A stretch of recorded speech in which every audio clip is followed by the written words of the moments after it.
থলি বা পিত্তথলি gall bladder. হ্যাঁ, সেগুলো নিয়ে আজকে আমরা কথা বলবো। এবার একটু কলিজার একটা কাজ দেখাচ্ছি, দেখলে ভয় পেয়ে যাবেন। কলিজা আমাদের শরীরের জন্য কত উপকার করছে আপনারা দেখেন। এদিক থেকে শুরু করি, বাম দিক থেকে। মাঝখানে হচ্ছে কলিজা। এগুলো সবগুলো কলিজা কি কাজ। কলিজা আমাদের কি জন্য জরুরি, কলিজা আমাদের কি কি কাজ করে দেখেন। কলিজা আমাদের শরীরে ডিটক্সিফাই করে, অর্থাৎ বিষমুক্তকরণ করে। এই যে ক্লিনজিং যেটা, এটা করার দায়িত্ব কার? কলিজা। তাহলে কলিজাকে আমাদের কি রাখতে হবে? ভালো। দেখেন কলিজা আমাদের কি কি ক্লিনস করছে। কেউ যদি মদ পান করেন, মদটাকে হজম করছে। কেউ যদি ওষুধ খান, বাজার থেকে যে ওষুধগুলো আপনারা কিনে খান, সেগুলো কলিজা হজম করে। হরমোনাল কোনো ড্রাগস নিলে সেটা কলিজা হজম করে। নন স্টেরয়েডাল হরমোন দিলে সেটাও কলিজা। ইনসুলিন যেটা আমরা বাহ্যিকভাবে নিচ্ছি সেটা কলিজা হজম করে। গ্রোথ হরমোন কলিজা হজম করে। তাহলে কলিজার একটা ডিটক্সিফিকেশন প্রক্রিয়া আমি আপনাদেরকে দেখালাম। এবার আরেকটা পার্ট দেখাচ্ছি। কলিজা আমাদের শরীরে যে ক্ষতিকর চর্বিগুলো আছে সেগুলো তৈরিও করে, আবার সেগুলো রেগুলেট করে। যেমন ধরেন আমাদের শরীরে যে ট্রাইগ্লিসারাইডটা আছে সেটা কলিজা কি করে নিয়ন্ত্রণে রাখে। ফসফোলিপিডস নিয়ন্ত্রণে রাখে। লাইপোপ্রোটিনস, কোলেস্টেরল, এসিটাইল কোএনজাইম সবগুলো হজম এবং নিয়ন্ত্রণের দায়িত্ব কার? কলিজা। কলিজা।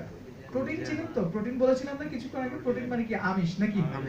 প্রোটিনটা কলিজা কি করে পরিপাক করে এই ধরনের উপাদানগুলো আমাদের শরীরে ঠিক রাখে। যেমন ধরেন প্রোটিনটা হজম করার মাধ্যমে আমাদের শরীরে কিছু গুরুত্বপূর্ণ অ্যামাইনো অ্যাসিড দরকার, সেটা কলিজা কি করে নিয়ন্ত্রণ করে। আমাদের শরীরে আয়রন তৈরি করে, আমাদের শরীরে কোলেস্টেরলটাকে নিয়ন্ত্রণ রাখে, আমাদের শরীরে রোগ প্রতিরোধ ব্যবস্থা নিয়ন্ত্রণ রাখে, অনকোটিক প্রেশার নিয়ন্ত্রণ করে। আর কোনো কারণে যদি কলিজার নষ্ট হয়ে যায় তাহলে প্রোটিনটা হজম করতে না পারে না। আর প্রোটিনটা যদি হজম করতে না পারে, প্রোটিনটাকে যদি পরিপাক করতে না পারে, প্রোটিন মেটাবলিজম নষ্ট হয়ে যায়। এরপরে যে জিনিসটা হয়, ব্লিডিং হয়। আপনার শরীরে মাঝে মধ্যে দেখা যাবে ব্লিডিং হচ্ছে, আপনার এক্সেসিভ ব্রুজিং হচ্ছে, অর্থাৎ বিভিন্ন জায়গায় কেটে যায় গেলে এখান থেকে ক্ষতটা সারাবে না। আপনার ইমিউন ফাংশন নষ্ট হয়ে যাবে, অর্থাৎ আপনার রোগ প্রতিরোধ ক্ষমতা নষ্ট হয়ে যাবে, আপনার অ্যানিমিয়া বা রক্ত স্বল্পতা হবে, আপনার অবসাদগ্রস্ততা হবে। দেখেন সবগুলোর পিছনে কি কে দায়ী? কলিজা দায়ী না? তাহলে কলিজাকে আমাদেরকে কি রাখতে হবে? সুস্থ রাখতে হবে না? কলিজা আরেকটা জিনিস করে, ঠিক আছে? যেমন কলিজা হচ্ছে আমাদের শরীরে যে কার্বোহাইড্রেট, যে ভাতটা খাই সেটাকে কি করে হজম করে। আমরা প্রত্যেকদিন ভাত খাই না বাঙালি হিসেবে? তিন বেলা ভাত খাই অনেকে নাকি? আছেন নাকি কেউ তিন বেলা ভাত খান? আপনি তিন বেলা ভাত খান? তাতে আরো অনেক মোটা হয়ে যাওয়ার কথা। তিন বেলা ভাত? ও মাই গড। আচ্ছা, আমি তো কোন রকমে এক বেলা, ঠিক আছে? তিন বেলা তো প্রশ্ন ওঠে না, ঠিক আছে? কারণ ভাত থেকে ম্যাক্সিমামই আমরা পাই যে কার্বোহাইড্রেট, ঠিক আছে? আর কার্বোহাইড্রেট যদি আপনি খেয়ে যদি দৌড়ান এক্সারসাইজ না করেন, এটা বাজে জিনিস তৈরি করে, ঠিক আছে? বাজে জিনিস হচ্ছে ফ্যাট হয়ে যায়। আমাদের কার্বোহাইড্রেটটা, আপনারা কার্বোহাইড্রেট মানে বুঝতে পারছেন? কার্বোহাইড্রেটের বাংলা শর্করা। শর্করা সবাই খান তো নাকি? সবাই খান শর্করা? কার্বোহাইড্রেট সবাই খান না? একটু জোরে বলেন না, কার্বোহাইড্রেট খান তো? আপনি কার্বোহাইড্রেট খেলে কি হয় দেখেন। কার্বোহাইড্রেট, এটা লিখে নিতে পারেন, ভবিষ্যতের জন্য কাজে আসবে। কার্বোহাইড্রেট তিনটা উপাদানে ভাগ হয়ে যায়। আমাদের শরীরে যখন যায়, কার্বোহাইড্রেট ভাগ হয়ে যায়, শক্তিতে রূপান্তর হয়, কার্বোহাইড্রেট চর্বিতে রূপান্তর হয়, কার্বোহাইড্রেট চিনিতে রূপান্তর হয়। বেসিক্যালি তিনটা। এটা দেখে নেন আপনারা। আমরা যখন ভাত খাই, আপনারা যখন ভাত খান দুপুরের বা রাতের ভাত, এটা শরীরে শক্তি, চর্বি এবং চিনি তিনটা জিনিসে রূপান্তর হয়। কয়টা? তিনটা। তো বেসিক্যালি যারা ভাত খেয়ে হাঁটাচলা করে না, একটু জগিং করে না, তাদের সবগুলো কিসে রূপান্তর হয়? হয় চর্বি না হলে চিনি, এই দুটার রূপান্তর হয়। আর যারা ভাত খেয়ে হাঁটাচলা করে তাদের কিসে রূপান্তর হয়? শক্তিতে। তাহলে কার্বোহাইড্রেট থেকে আমরা চর্বিও পাচ্ছি, চিনিও পাচ্ছি। তাহলে ডাক্তাররা কেন বলে ডায়াবেটিস রোগীদেরকে কার্বোহাইড্রেট কম খেতে, ভাত কম খেতে? বিকজ এটা খাওয়ার সাথে সাথে এই চর্বি চিনিতে রূপান্তর হয়ে যায়, গ্লুকোজের লেভেলটা কি হয়ে যায়? বেড়ে যায়, ঠিক আছে? সো এখন ইন্টারেস্টিং পয়েন্ট আপনাদের সাথে শেয়ার করি। আপনাকে মনে করেন আপনারা বান্দরবন তো চিনেন নাকি? অনেকে পাশের দিকে আছেন, ঠিক আছে? স্যার আমরা এখান থেকে you are from there, ঠিক আছে?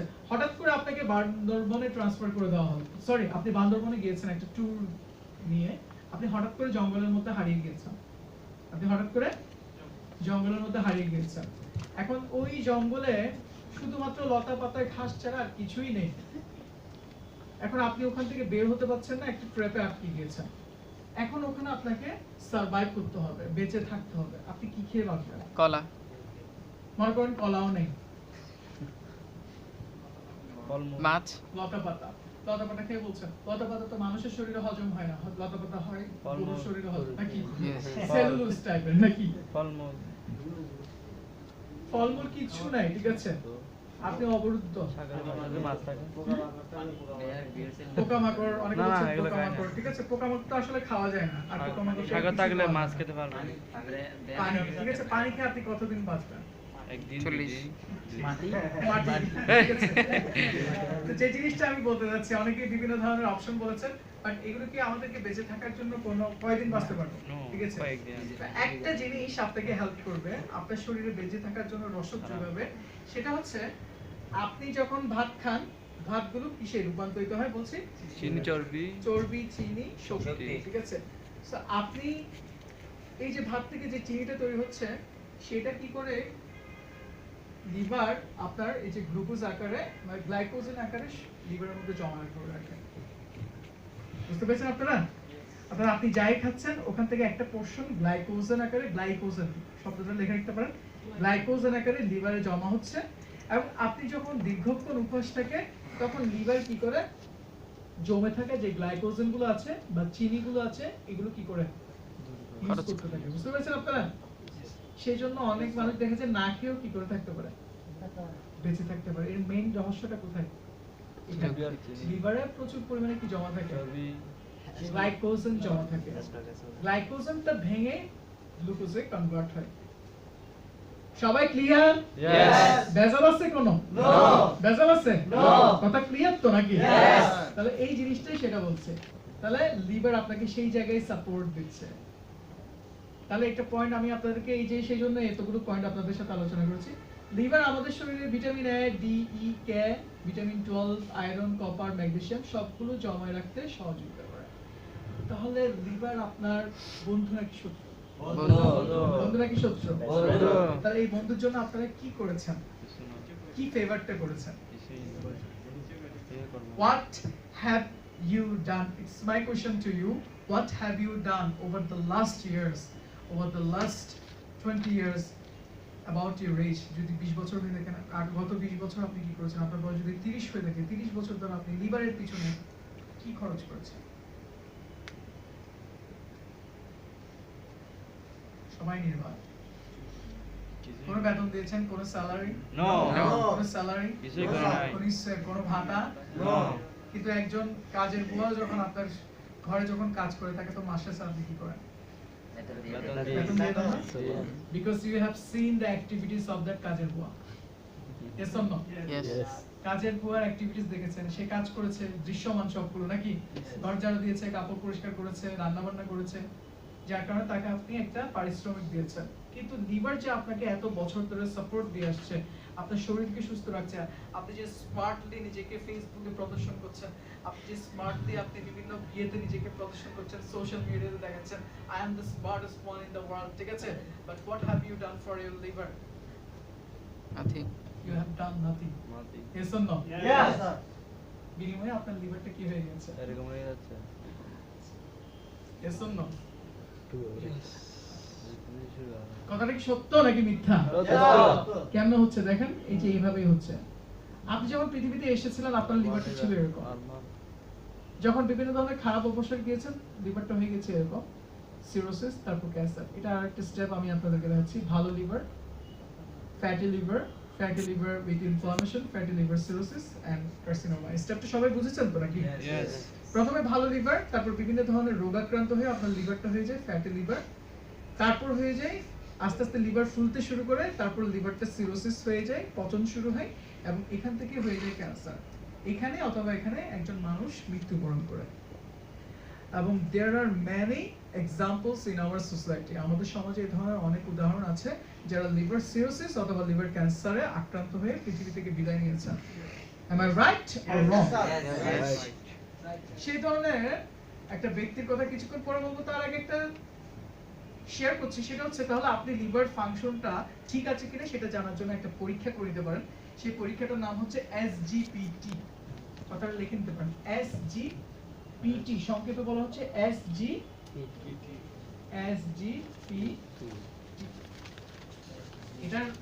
এটার মিনিংটা কি? এটার মিনিং হচ্ছে সেরাম গ্লুটামিক পাইরুবিক ট্রান্সঅ্যামাইনাস, ঠিক আছে? সেরাম গ্লুটামিক পাইরুবিক ট্রান্সঅ্যামাইনাস, ঠিক আছে?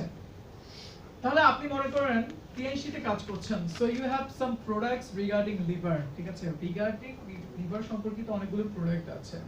So if you want to give a counselling to them, আপনি যদি তাদেরকে কাউন্সেল করতে চান, you need to know this fact, আপনাকে এটা জানতে হবে।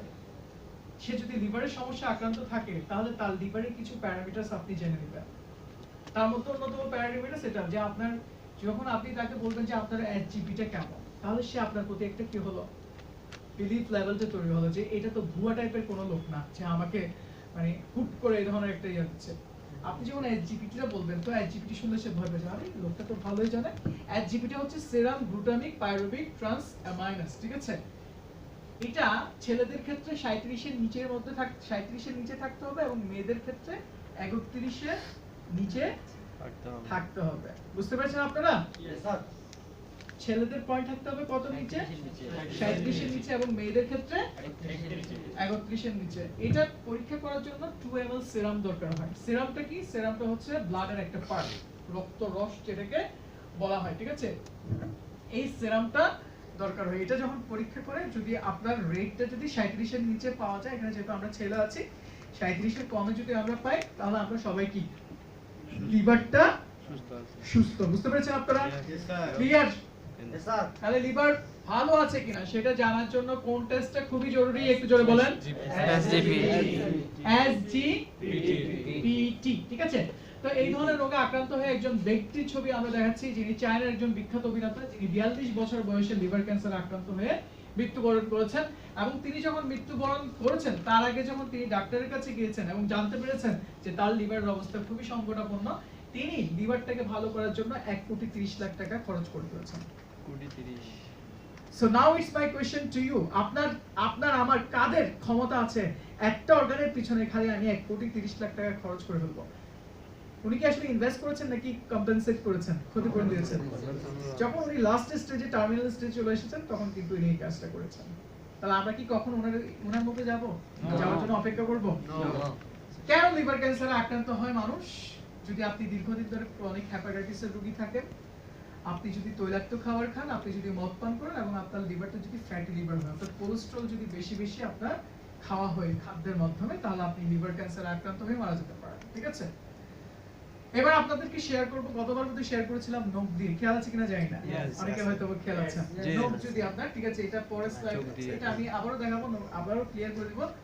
কিন্তু যেটা মেডিকেলি আপনার ট্রিটমেন্টটা, আপনার মেডিকেলি লিভারে আক্রান্ত কিনা সেটা জানার জন্য কিছু লক্ষণ আপনাদের আছে, সবাই একটু দেখে নেন আপনার লিভার ঠিক আছে কিনা সেটা জানার জন্য। প্রাথমিকভাবে যখন আপনি কোনো গেস্টের সাথে বসবেন, উনি যখন মনে করেন যদি লিভারের সমস্যা আক্রান্ত আছেন, তার সাথে এই লক্ষণগুলো মিলে কিনা দেখেন।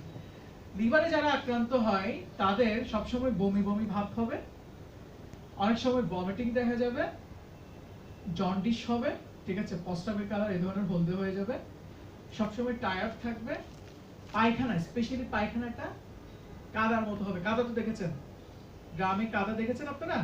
খুব যেটাকে বলে নাকি, কাদার মতো হবে এবং তার ইউরিনটা অনেকটা কড়া হবে, ঠিক আছে, ইউরিনের কালারটা অনেক কড়া হবে। এগুলো লিভারে আক্রান্ত হওয়ার কিছু লক্ষণ।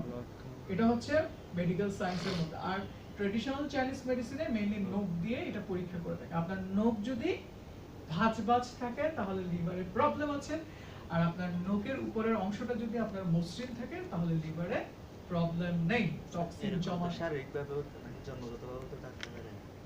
জন্মগতভাবে থাকে না, অনেকের যদি জন্মগত থাকে এটা খুব মোটা মোটা থাকবে।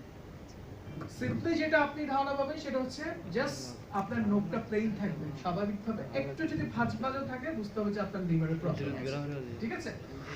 তারপর মেয়েদের ক্ষেত্রে ব্রেস্টের দুই পাশে অনেক বেশি ব্যথা হবে, মাসিকের পূর্বে মানসিকভাবে ভারাক্রান্ত থাকবে এবং গালের দুই পাশে সবসময় ব্রণ থাকবে, ছোট ছোট বিচি থাকবে এবং মাথা ব্যথায় আক্রান্ত থাকবে। এগুলো সবগুলো লিভার আক্রান্ত হওয়ার কিছু সিম্পটমস বা লক্ষণ।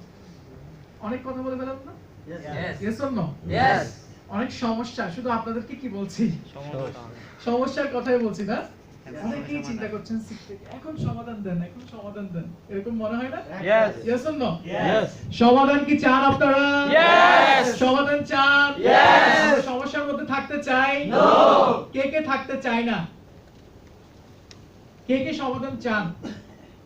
বলেন আমরা সমাধান চাই। আমরা সমাধান চাই। কি আছে আপনার কাছে সমাধান?